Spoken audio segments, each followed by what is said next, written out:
Hello and welcome to another quick update about SUI. The SUI chart is now testing again this upper micro support, or I've actually labeled it nano support here. So we're coming down to test that level again. The price is in a resistance area and has rallied from the April low so far in 3 waves to the upside. Now, if you follow Elliott Wave, or if you know about Elliott Wave, and if you've been following our channel here for quite some time, then you might know that a 3-wave move up is a good start, but does not confirm yet that a substantial low has formed. So basically, what we need to really have a good confirmation that a substantial low has formed in this 4th wave in yellow here in April, we need a 5-wave move up for wave 1. So 5 waves up. It's quite simple.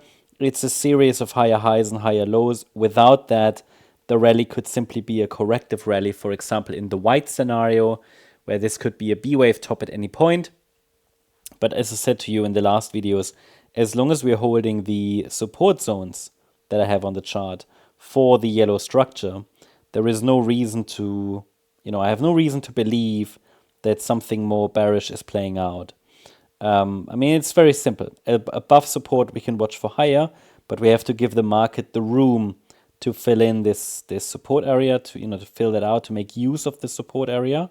And if we break below support, then this would be a good indication that the bears are taking the lead.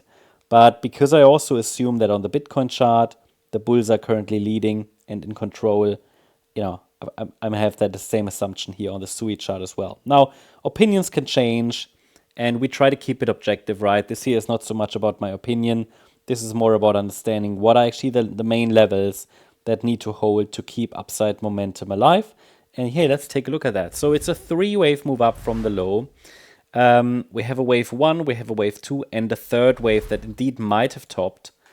It's a full wave count, as you know, in this 3rd wave, but I highlighted to you in previous updates here, as long as we are holding above the so-called nano support zone, which ends at 3.29 USD, or 3.298 actually.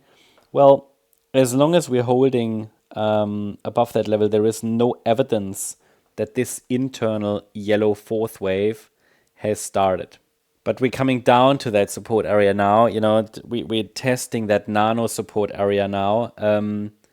So I'm watching if the market reacts to it. It does look more and more as if a top has formed in the 3rd wave.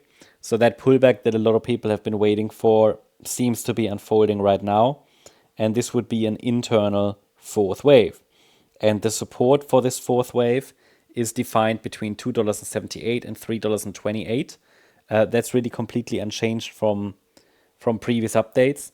And as long as we're holding that $2.78 level, there is no evidence that the bears are taking the lead. It's quite simple. So I have also added to the chart a potential structure for that wave 4 pullback. Now, don't get me wrong. Again, one more high can still happen if the market holds above the nano support zone. We're simply testing it now.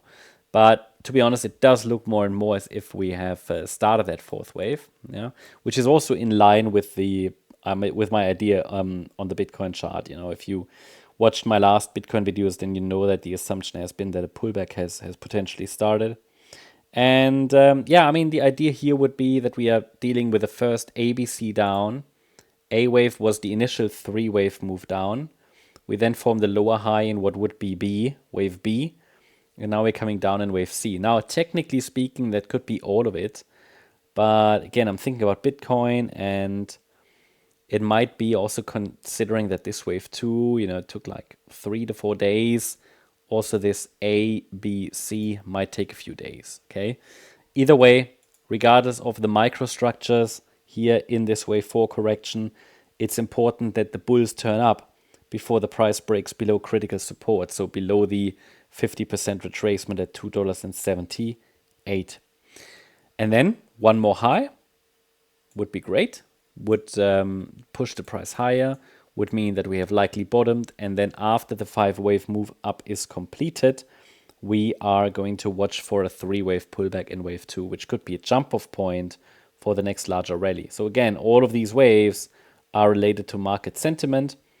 And the third wave is typically the most aggressive FOMO rally. So it's normally the one that you don't want to, chase. So you want to be ideally positioned before the train leaves the station. But we'll talk about all that in future videos. I hope you liked the update. If you did, please hit the like button, leave a comment, and subscribe. And if you really like the content, then please check out the channel membership. Thank you very much. Bye-bye.